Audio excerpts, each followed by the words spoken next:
The most important thing is the relationship. And so if you make money with somebody on a new offer, that advertiser will just keep bringing you the next one and the next one and the next one. Because I knew that as soon as we found a winner, you can scale the shit out of that.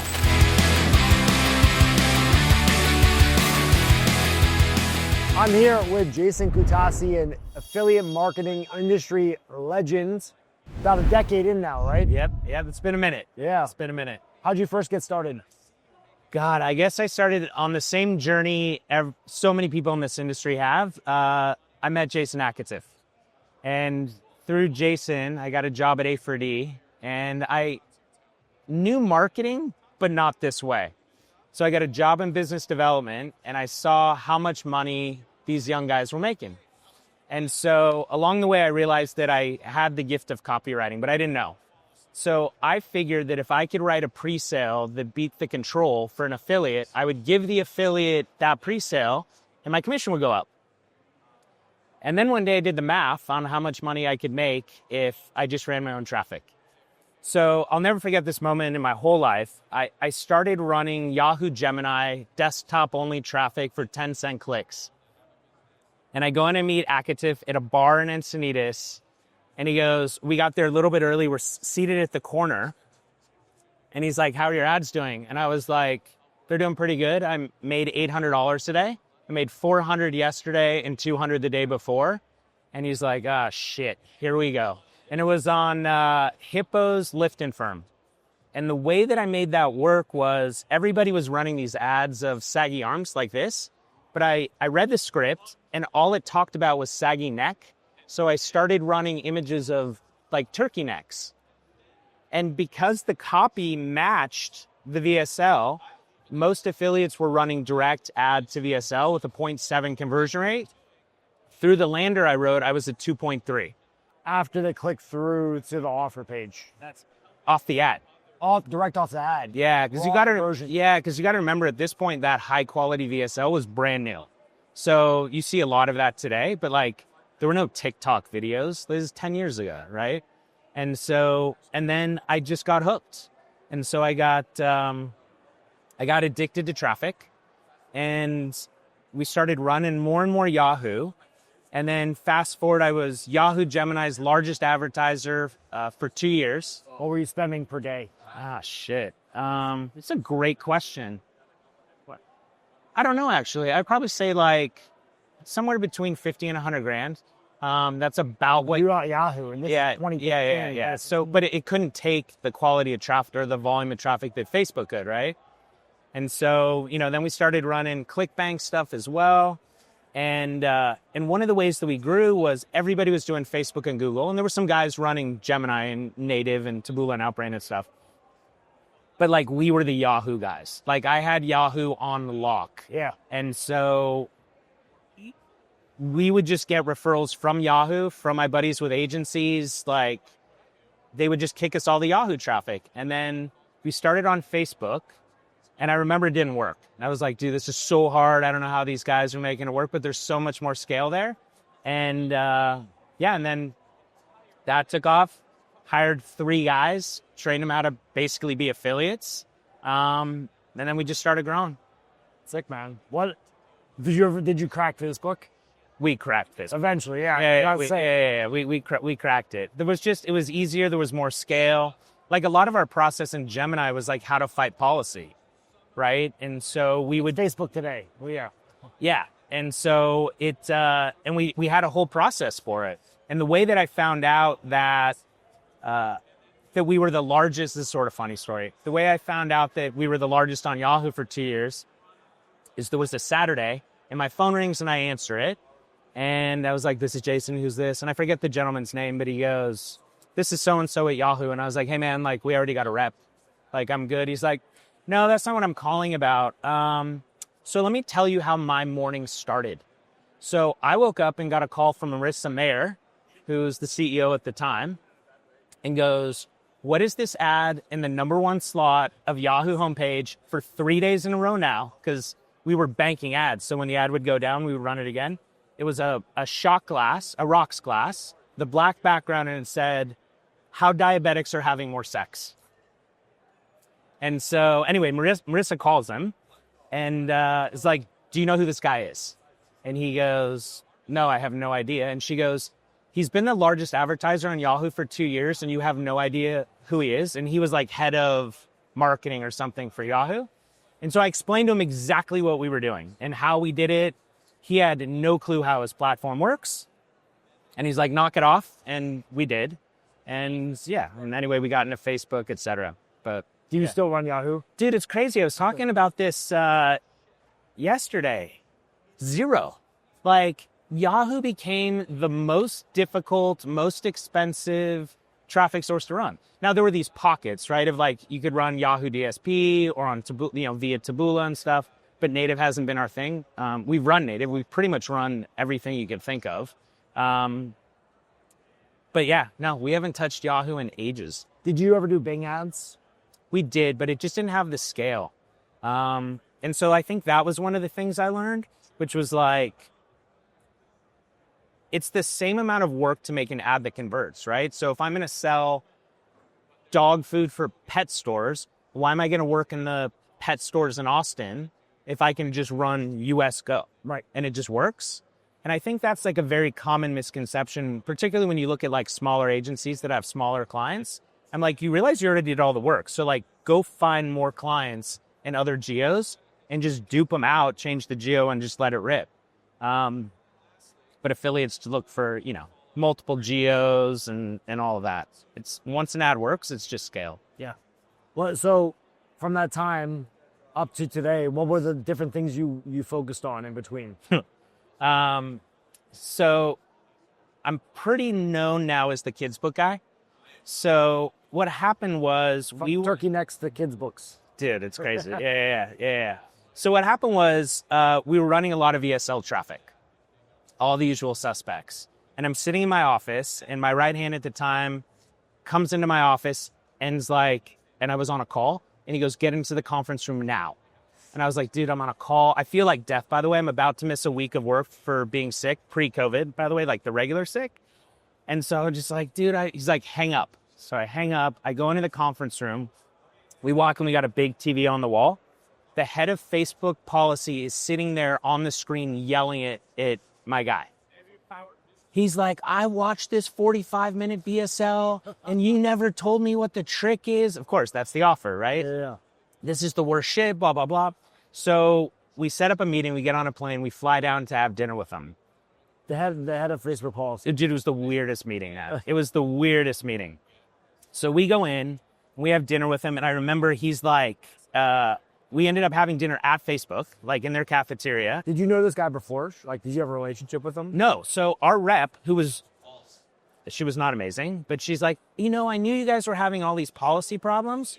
So I thought I would just introduce you guys to the head of policy because he can help solve the problem. And I'm like, I was very upset. I was like, look, so if I get tickets for speeding all the time, I do not want to know the chief of police. Like, I do not want anybody to know who we are. So anyway, she made the intro. We go to dinner and we talk to him about sort of what we're doing and stuff. And he goes, look, I know what you're doing makes money, but I think it's a bad experience for our users. And if our users have a bad experience, they don't spend time on the platform. And so you will have nobody to sell to. So I need you to knock it off. So we like happy things. We like rainbows and hula hoops and balloons, and that's what you should be marketing. So we leave dinner, we go to the bar basically across the street from Facebook, and we're like beat up, dead, exhausted, right? It was just like, damn it. So I'm like, what is the most white hat thing I can think of? Let's make a kid's book. And so we did. So we made this kid's book. We had 4,500 copies printed, and we sold out in 11 days at roughly break even. With allocated overhead, I lost $7,000. So I'm like, this is interesting. So, but our AOV was too low and all of these other things. So we're like, how do we get the AOV up? So let's make a system. So we created an education system. So Book took all the characters, moved them to these workbooks. They were outstanding, amazing. Like they were hired a PhD of education, like super great content. AOV went up. But we realized something about that business, which was by adding workbooks and increasing the AOV, we added a level of objection to the consumer. So like if I sell you a kid's book, it's literally like 2 to 7. It's a picture book, rhyming picture book, right? But if it's a first grade reader, is Timmy actually a first grade reader? Well, he sits on the bell curve. So maybe he's a third grade reader. Maybe he's going to be flipping burgers. So like, and then most of our traffic, this was so obvious in hindsight. Everybody's like, oh, you guys sold the moms. And I was like, no, we sold the grandmas. More time, more money, multiple grandkids. So if one mom has 12 kids, she buys one book. If that grandma has 3 sets of grandkids, one each, she buys 3. Wow. And so our AOVs were higher, but you had no consideration in kids' books like you had for workbooks. And so we ran the workbooks, and then we started making more books. So the next thing we went into was Christian books. We always knew that survival offers, conservative offers do really well. And so what we learned was grandparents would take their kids to church every Sunday, but the parents didn't take the grandkids to church. So they were like trying to get Jesus in there, right? So we made a bundle of books this time, increased the AOV. We started doing that. And then we looked to monetize the list. So I was like, we're going to sell more kids' books. The standard margin in children's books is 40 points. Do not go into kids' books. So if you have a $10 book, that bookstore is paying $6 for that book. Horrible business. Anyway, so I was like, this isn't going to work. Like, I'm not going to mail other people's books to make $4 on a sale. Even if you bundle them, you sell 10, it's 40, it's nothing. Yeah. So then we moved into publishing. So we wanted to own the books. So I basically ran a lead gen funnel for authors who wanted to be published. And we got 35,000 book submissions in the first 12 months. So like when everything's a funnel, like it was very easy, right? So then we picked up a bunch of books and then we would start building these bundles. And so the biggest thing that really grew our business was top 10 kids books about a thing. And so really like they only needed to like 1, 2, and 3. And then we would offer the 3-pack, the 6-pack, or the 10-pack. 10-pack was $97. And most people bought the 10-book bundle. And then we had upsells and stuff like that. And that's how we... But it was back into this too, because you got the customer. That's right. Yeah. And like one of the craziest things about that business, we never had policy issues. You can run whatever you want. So one of the secrets to our success was like, most people who are going to sell books are going to like, here's my book, right? And that's the ad. You know, Tommy likes apples. Click to buy this book now for $10. There's no margin to acquire those customers. Right.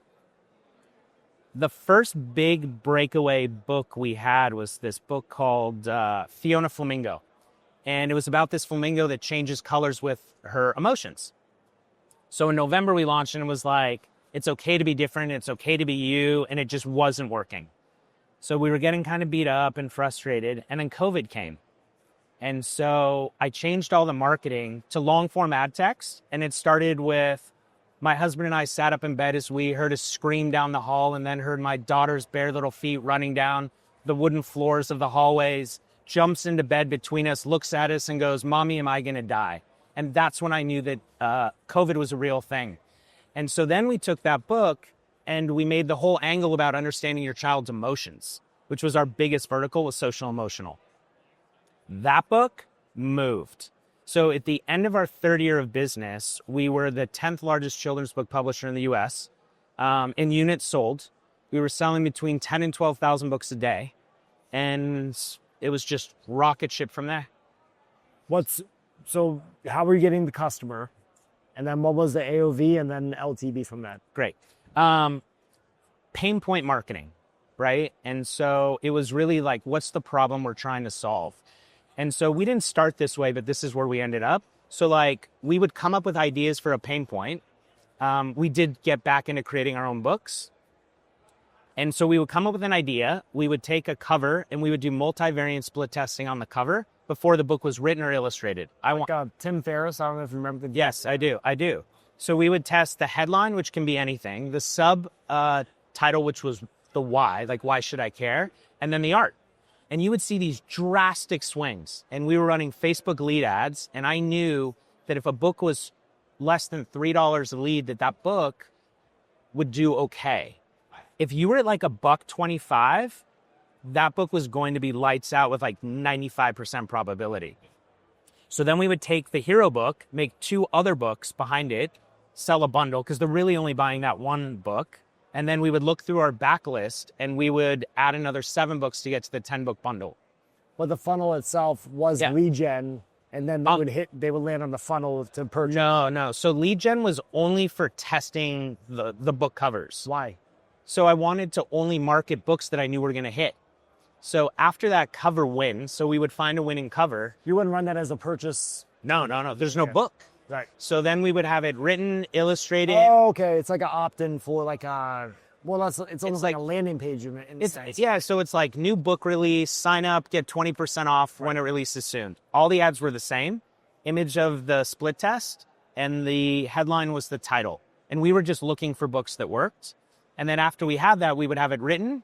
And then towards the end, we were going and getting co-authors who were domain experts in that problem. No different than a doctor and a VSL today. And so now we built trust. And so the way that we grew just sort of conceptually was we were very aggressive marketers, excellent products, excellent customer service.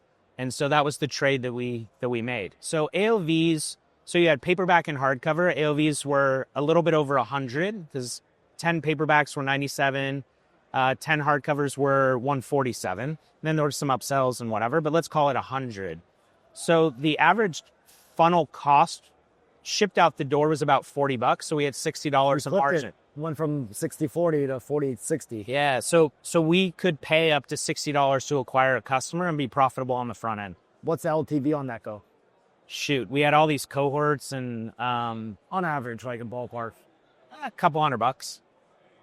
Yeah, because the kids age out, right? Right. And so that's still great though. Yeah. And like we also had on our store, you could buy Dr. Seuss and all these other books.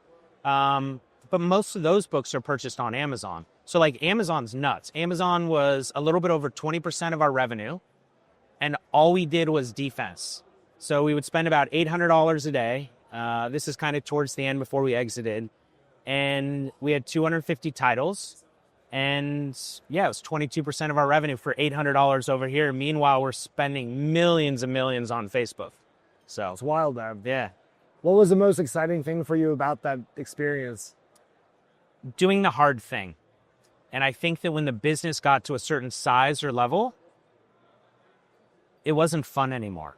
And so I was spending time in accounting and inventory and marketing and publishing and all these meetings. And we just weren't doing the hard thing anymore. Like we had figured it out.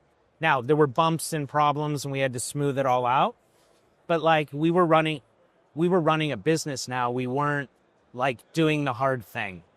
And it just wasn't fun.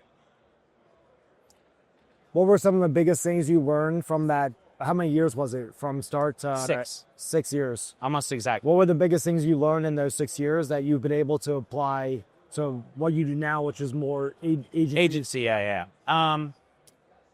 So here's one that we've been talking a lot about. So we got back into the game about a year ago, and it was like, hey, I'm back. And so we had a bunch of inbound clients, and we're doing great and growing. But this came up at a good number of the meetings that I've had at Affiliate Summit this week, was how do you start testing an offer and realize whether or not it has legs before you agree to sign it up? Because the cost isn't if something's scaling, the cost is all the ones that don't. So one of the ideas that we're just toying with broadly, and we don't have a system for this yet, but it was like, how do we bring on an offer in a vertical, come up with templatized standard ads, pre-sale landers, whatever, and start looking at the metrics against the competitive set for that vertical to really reduce the risk. Because really what it comes down to is the risk coefficient. So like, even if you're running with a network and the guy's like, I'll give you $5,000 to test this offer, the expense isn't necessarily the $5,000. It's, do I already have traffic running and I can split it in? There's very little lift. Sure, I'll do it. Give me the $5,000. But if that's a vertical that you're just trying to get into, Like, you have to just come up with all the new stuff. Sure, maybe you're ripping people, which I hate rippers, by the way. I hate them. We've never ripped. But, like, you still have to figure it out. And so if you don't, it's very, very expensive. Not only with the time that you put into the new campaign, but also the opportunity cost where it's taking away from something that is scaling, which at some point is going to die. Right? So, like, totally, right? And so I think that's a big one. So how do you reduce your risk coefficient on the front end? There are a million lessons that we learn in terms of how to position a company for sale. A lot of things we learn. Probably a totally different topic, I guess. But I think the big takeaway for anybody that's going to build a brand, let's say, and wants to grow and scale it and sell it, consistency is the most important thing. So guys who are buying your business or underwriting it or brokers, they want to see a fairly linear connection of dots. And we were not. We went from $1.5 million to 3 million to 20 million to 30 million. And then this one blows my mind. So all the bankers we were talking to were like, oh, like, you're doing 30 million, but like your EBITDA isn't where we want it to be. So we dropped our top line, doubled our EBITDA, and then they went, why did it drop? I'm like, you motherfuckers. Like, you said you wanted us to increase our EBITDA, so we did. But now you're like, well, why did the top line revenue drop?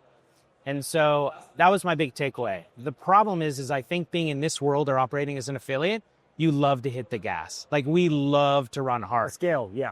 Yeah, like, it's why we do it, really. Yeah. And so it makes it very difficult to position a business properly for sale. Not impossible, it's just difficult. So since the exit, did you go straight into agency, or were you doing something in between? Yeah, so I had an earn-out in the deal. And we also started up a little agency because it wasn't filling my time. And so there was me, my partner, Andre, who started out as my best media buyer of all time. Then he was the COO of the book business. And we grabbed his right-hand guy, Calvin, who's still with us. Guy's awesome. So we're like, oh, we'll just go run with guys that we know. And we did. And then as the earnout was kind of winding down, we turned it into an agency. And now we've just been growing very, very quickly. What's the biggest difference you noticed in that 6-year difference of being in more of the affiliate capacity to being back in the agency affiliate capacity? One, iOS 14. That was a huge thing, even for us at the book business. It was, we were going to wildly, wildly profitable to like, oh shit, this got hard. I also think the game's changed. The marketing fundamentals never really changed, but kind of the tools that you use to be successful are. And like the algorithms change. How do you scale campaigns? How do you test campaigns? A lot of the advertisers are the same, at least for us. They've been around for a while. But there's like this whole wave of new guys coming up. And we have smart kids. Dude, we have a couple guys that are like, everything we touch prints money. And it is nuts. And they're great partners. And then we got some OGs who like, they're battle tested. Like they know what they're doing. And those guys are awesome too. But I don't know. It's the game's a little bit different. It's way more creative heavy now. Yes. We look at initiate checkout to purchase events now. We never did. It was like ad, CPA. Conversion. Yeah. That was it. And so now we're constantly looking at all the funnel metrics. Now we always looked at land or CTR, but today like that initiate checkout to purchase is probably the biggest thing we look at because you get 3 times the data on an initiate checkout event than you do purchase. Right. So yeah. So you're going deeper. You have to go deeper. You have to, because otherwise you're just bleeding money. Right. And so even though we're an agency now, which we are, but we still operate like affiliates, like that's our culture.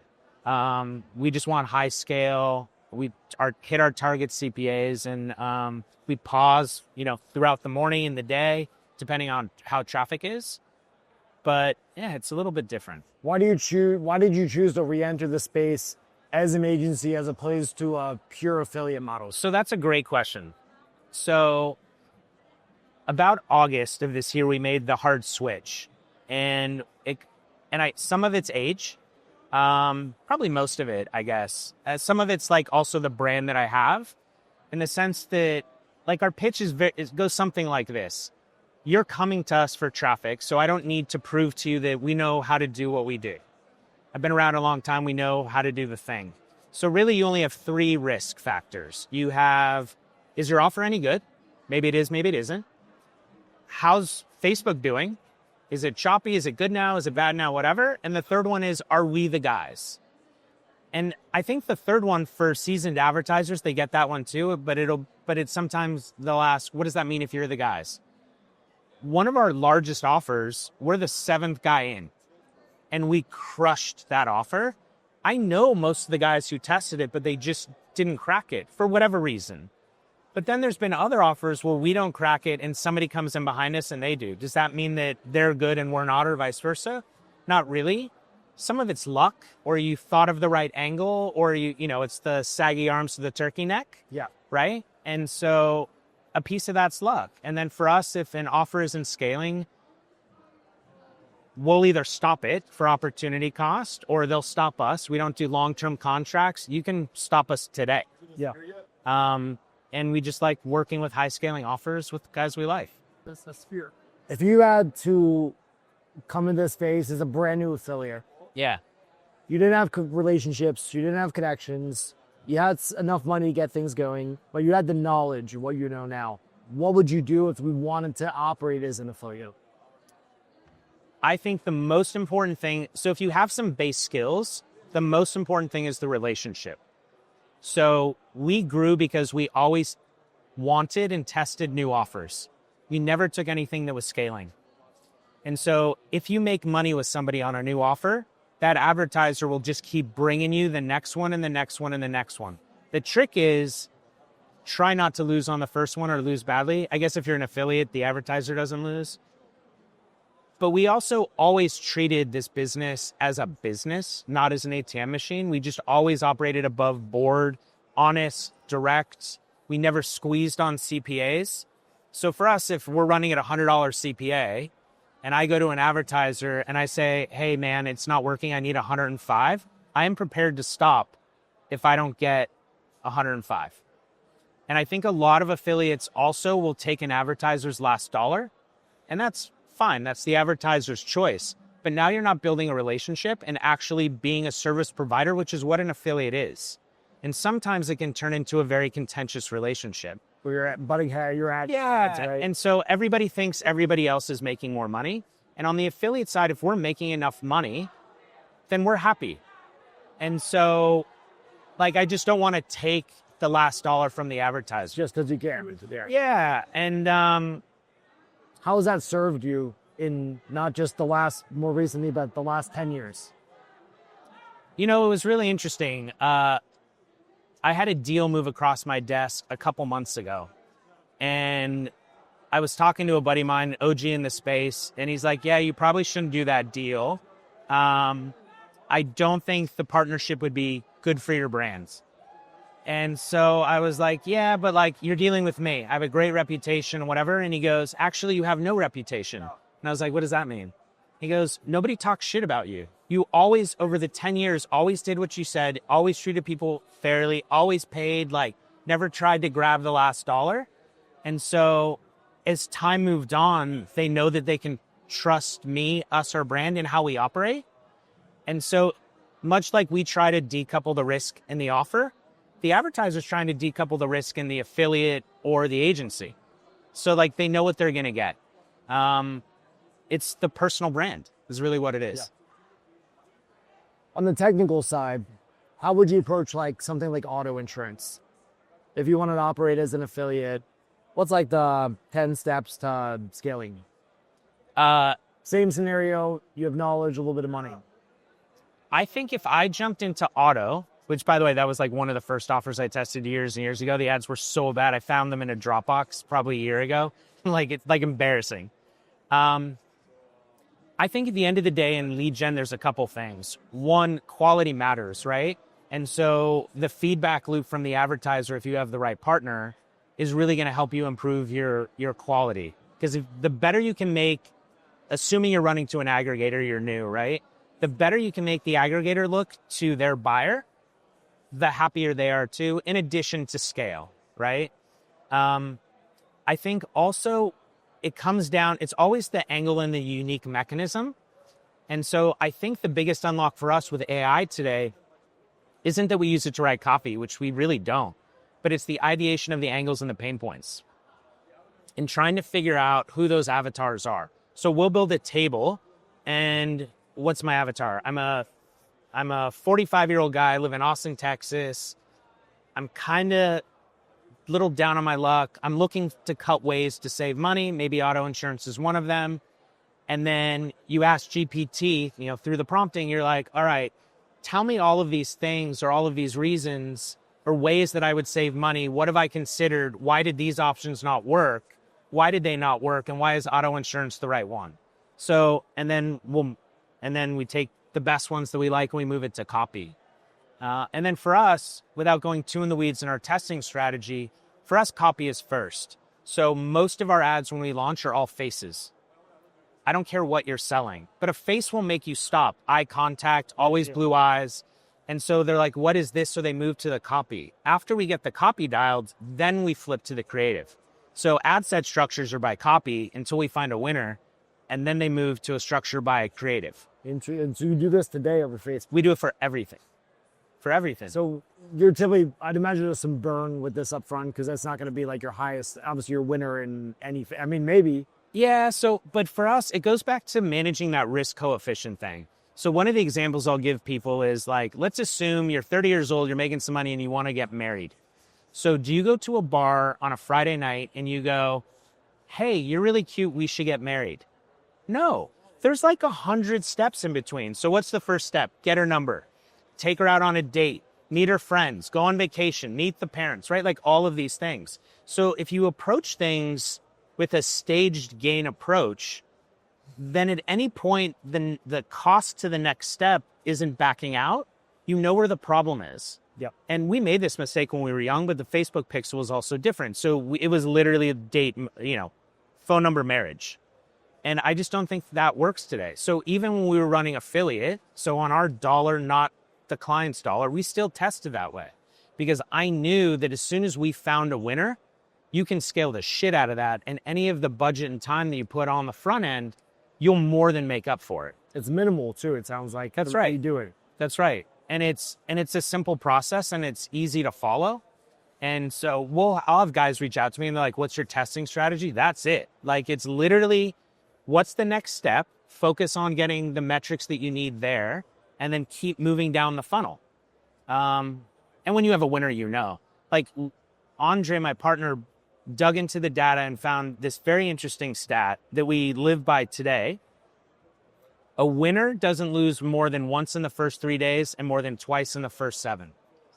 And so you may have a rocky day, but like when you hit a winner, like you just know. Yeah, and so that's what we're looking for. Interesting.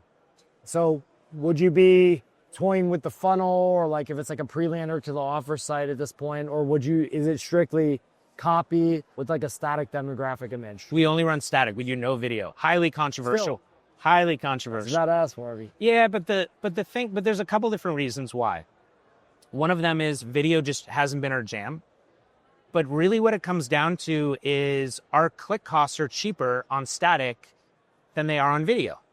So for us, if I own a dress shop and I'm trying to sell a woman a dress, do I try to sell this woman the dress on the street? No. What's the first thing I need to do? I need to get her into the store where I control the entire environment. I could have that one dress in the middle of the room with nothing else, right? Arrows pointing from the ceiling at this dress. And then after that, I'm like, how do I get her to browse? How do I get her to pull a dress off the rack? How do I get her to go to the changing room and try it on? How do I get her to the cash register to pay? How do I add shoes, a person, jewelry to increase the AOV? So like, it's just always process for us. Yeah. Yeah. What's something new you've learned more recently as you've gone from the publishing company or selling to moving into this agency model?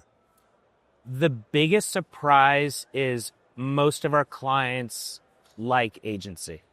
It's shocking to me because I spent most of my time shit-talking agencies because we were affiliates.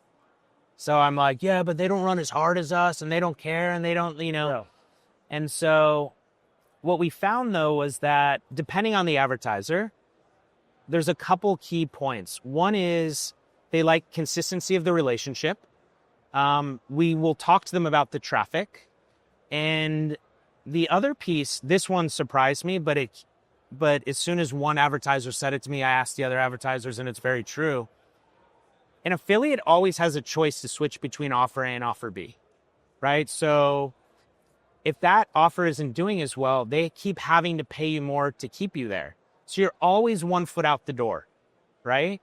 And imagine that you're in a relationship with a woman and she's always like, this guy was talking to me at the grocery store today, and you're like, okay, no problem. But like every day, Yeah. it becomes exhausting. And so they have to pay higher CPAs. So they actually make more money with us on agency than they do if we were an affiliate. And that was a huge unlock for me. So do we make as much money as we could as an affiliate? Absolutely not. Absolutely not. But my revenue is consistent and predictable. Right. And so is their sales volume. There's de-risking on both sides in a lot of ways. Yeah. By the way, mind-blowing, actually, for me.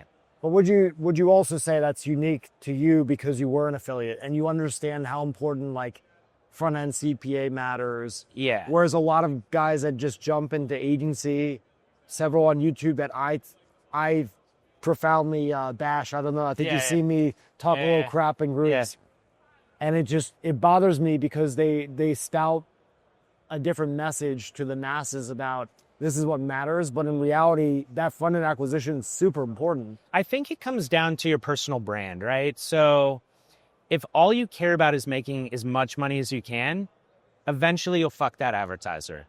And now you'll need to go find another client. And so for us,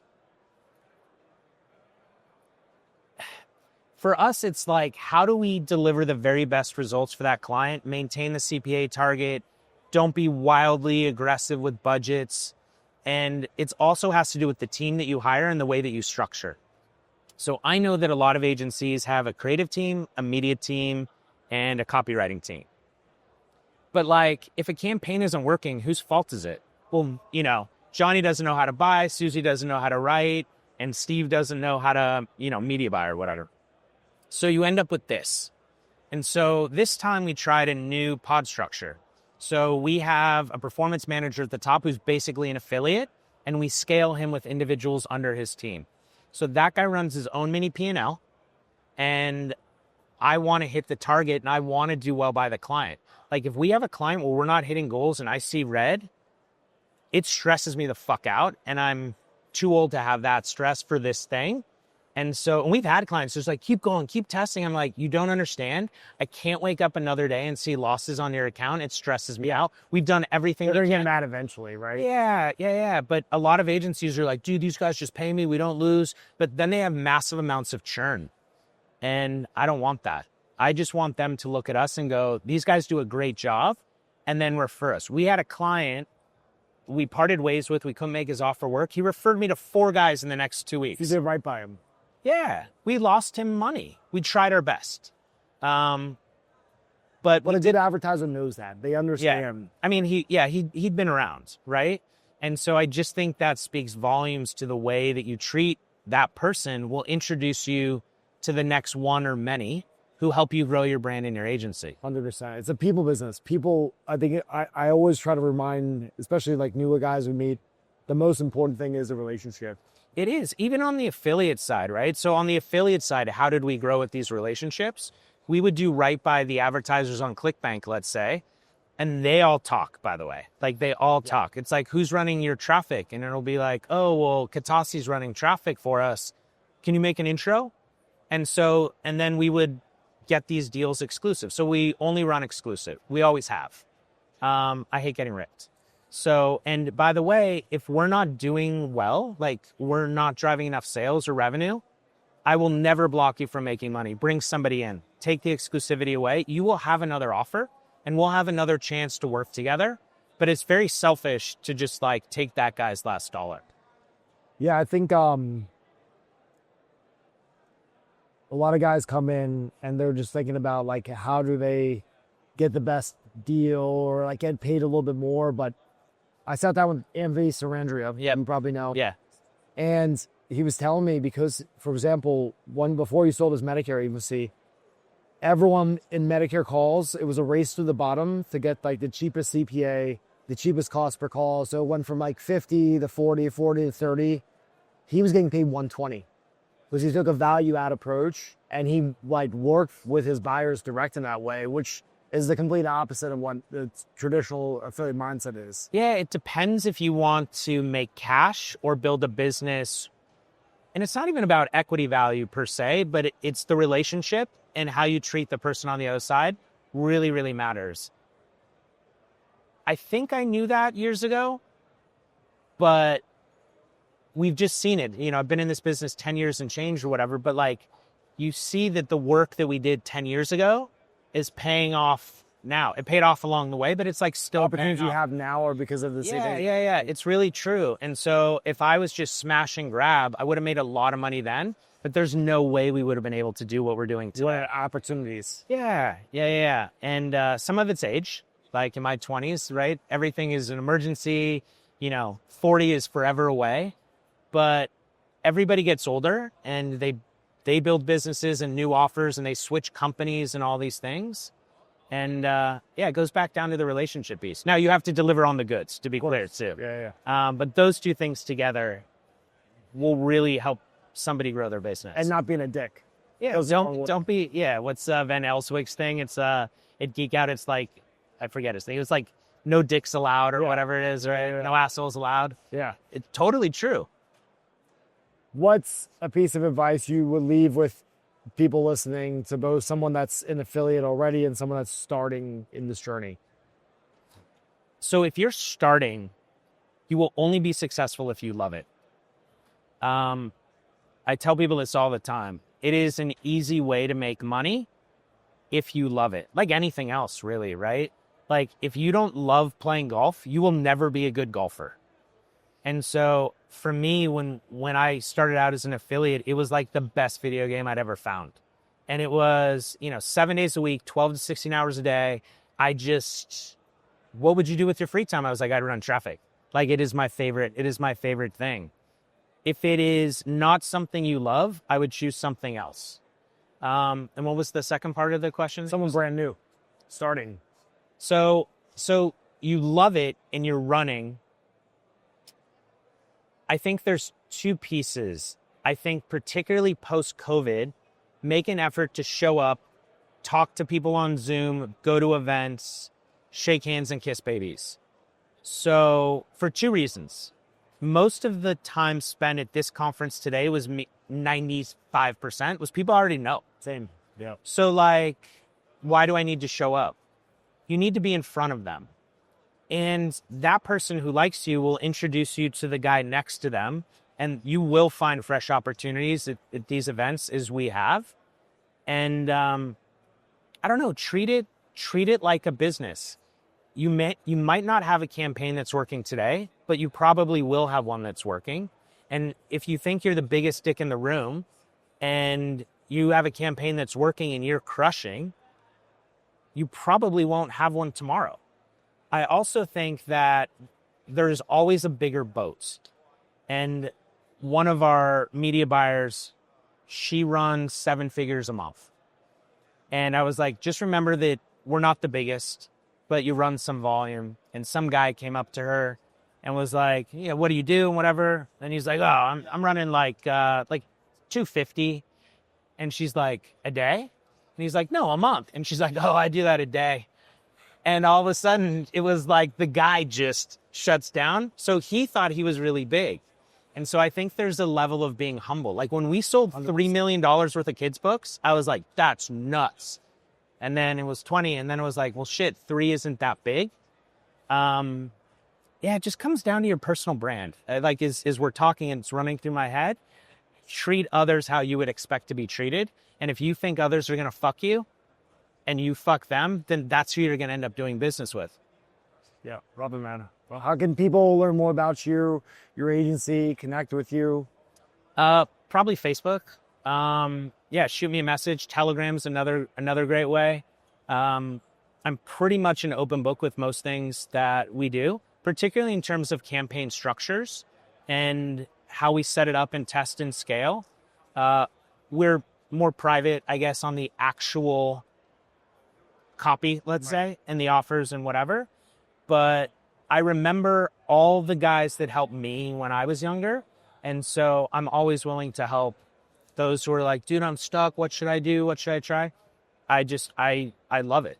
Like I learned and I made a lot of mistakes, and it does not serve me on any level to see other people make those mistakes. Yeah.